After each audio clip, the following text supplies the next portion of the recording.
Hello everyone, thank you for joining me here today. I am Albert. Today we are going to be doing a Trezor unboxing as well as a setup guide in the package, and it's a little bit tricky to get unboxed because the seal label as well as the box is glued together for more protection. As you can see, there is a soft squishy pad protecting the Trezor and has the cables and a little lanyard in a separate compartment. The Trezor comes wrapped in a plastic coating, which is almost like any screen protector kind of applicant. And it also came with a micro USB cable. Unfortunately, it's really short, unlike the one that came with the Ledger. And also we have a bunch of swag, 4 stickers to be precise. And we have 2 recovery phrase sheets. I like the fact that it came with 2 just in case I decide to write one down and maybe a year later I decide to reset it, my Trezor. But with that being said, that's pretty much everything that came in the box, and I hope you all enjoy. Alright everyone, now that we have finished the unboxing, let's get the setup process started. What you need to do first is actually plug in your Trezor to your computer. Once you have plugged in your Trezor to the computer, all you need to do is go to trezor.io/start. You'll find this link in the description if you need it. Now that we're at trezor.io/start, it just goes over a few steps such as 1, what is the PIN, 2, how to understand the recovery seed, and 3 is just a subscription to their newsletter. So, what is your PIN? Well, this is how you're going to unlock your device to password protect it, of course, because you don't want just anyone being able to access your cryptocurrencies on your Trezor. And moving on to the recovery seed. This is a way to recover your assets on your Trezor in case something happens to your device, whether you drop it in the water, or if it just stops working for some reason, anything along those lines. So when you're creating your recovery seed, you want to make sure that you write down everything identical to what is shown on the screen. We're going to be skipping their newsletter sign up for today. So we're just going to click no, skip it. And then make sure you familiarize yourself with their policies, their warranty information.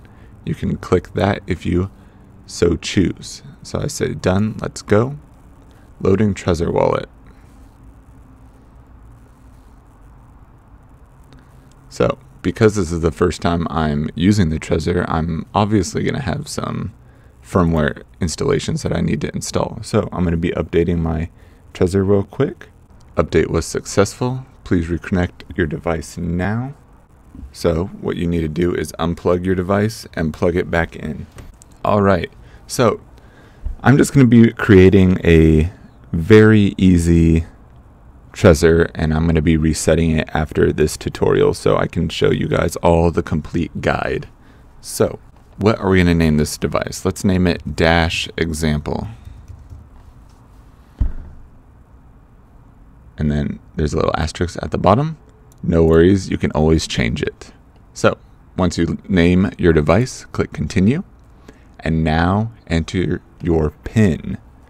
The PIN is specific to your device. So for example, right now you see these 9 squares. On my device, instead of it being 1, 2, 3 for the top row, it's actually 9, 6, 3. So for this tutorial, let's just make it 1, 2, 3, 4. So this is 1, this is 2, 3, 4. Enter. Let's do it again, and now the numbers mixed up, so I have to re-enter my PIN. So 1, 2, 3, 4. Alright, now it's time to set up the recovery key. You want to make sure you write down this on a piece of paper, because if you just take a picture of it, your data might be exposed to potential hacking, and then someone could have your recovery seed. For example, if you have any cloud-based device, you're going to put it, or if you're taking a picture, your photos could go to the cloud. And if something were to happen to like Google or Apple, then someone could potentially have your seed. So you might as well just write it down on a piece of paper, file it away, put it somewhere where you know it's safe, and then carry on with your life. But make sure that you are 100% sure on your recovery key. So what I'm going to do is actually pause the video right now, and I'm going to write down my 24 seed phrase. Once you have written them down, you just need to go through again and check all your seeds are correct that you've written down. I'm just looking at the piece of paper real quick, going through them, because you want to make sure 100% that you have these written down correctly. All right, now that I've finished, I just need to enter my PIN, which is 1, 2, 3, 4 for this example. So 1, 2, 3, 4, enter.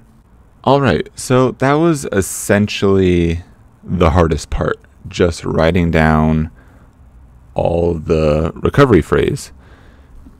Setting up cryptocurrency wallets, hardware wallets to be precise, are very, very simple. It's just a little time consuming when you're writing down and making sure that your recovery phase is 100%.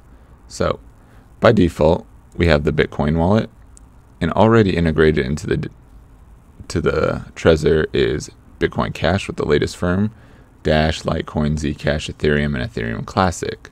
So I'm all about Dash, so we are going to be doing a Dash tutorial.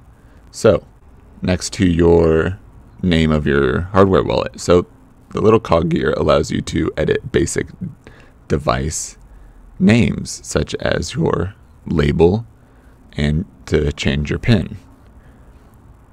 Lastly, we have lock. You can lock this device now, or it will automatically lock within 10 minutes. So you'll have to re-enter your PIN. So for Dash, we just have account 1. This is all the transactions that you'll send and receive. For now, let's just send some Dash to my Trezor wallet. Luckily, I have some Dash on my phone, so I can easily scan this QR code on the screen. And let's just send 0.001 for this example. All right, sending now. Unfortunately, I'm not using instant send right now. You can either send yourself some Dash to load via QR code, or you can copy and paste the address. If you click on more addresses, this will generate a new address for you. By default, 0/ will be your initial Dash address that's generated, and then if you keep clicking more addresses, it'll generate more addresses for you. Moving on, even though I don't have the Dash yet, in order to send a Dash, you need to paste in your Dash address, or you can scan QR code, and this will ask to use your camera, so you can send it back to your phone if you so choose, or to a paper wallet. What I like to do is, when double checking addresses, actually, is to check the first 5 and the last 5, just to make sure that everything is all right. So next, moving on, we can go to app settings. The currency backend dropdown is essentially what is needed for your hardware wallet to create an online broadcast that can be signed as a transaction in order for your transaction to actually go through properly. This is also done on the Ledger Nano S. If you're already familiar with that, it's more of just an advanced way of saying this is what you're using in order to send your transactions through the hardware wallet. Next, we can create another account, but in order to make another account, we'll have to have Dash in our current wallet. So once I receive the Dash, I'll show you how to make another account. All right, now that I have received my 0.001 dash, or about 70 cents. What I want to talk about real quick is that add account feature. Once you click add account, this allows you to just add another account. It's very simple.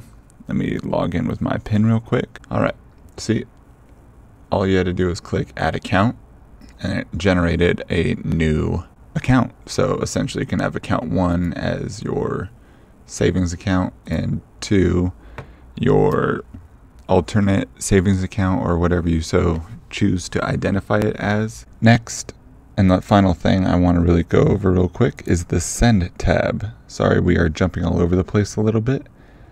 When you're in the Send tab, it's pretty beneficial, especially if you're used to like the core wallet for Dash, able to send multiple transactions. You can send by clicking Add Recipient. This will allow you to add multiple Dash addresses. So let's just change this to 0.0005, and then we can go down here and then click the little up arrow, which is the maximum possible amount that I can send, and it'll automatically fill it, deducting the transaction fee. So if we wanted to, we could add a third recipient. Let's just make that 2. Add another recipient and hit the up arrow, and it adds the remaining balance. So this is just an easy way to send Dash to your personal multiple wallets, or if you're sending Dash to family for the holidays, it's that simple. Thank you everyone for joining me here today. So now I just want to say, overall with the Trezor, I would recommend this highly, just because very easy to set up, very simple, great way to store all your cryptocurrencies. Unfortunately, I don't have a masternode, so I wasn't able to include a masternode tutorial setup for the Trezor, but it is a good way to store your masternodes.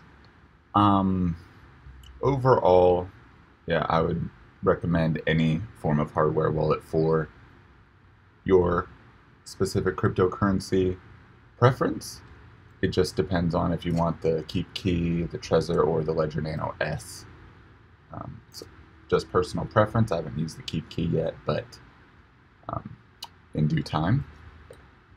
So thank you everyone for taking the time to watch this. Really appreciate your time, and I would really appreciate a like, a share, and of course a subscribe. If you have any questions, please leave them in the comments section below. Thank you everyone, and I hope you all have a great day.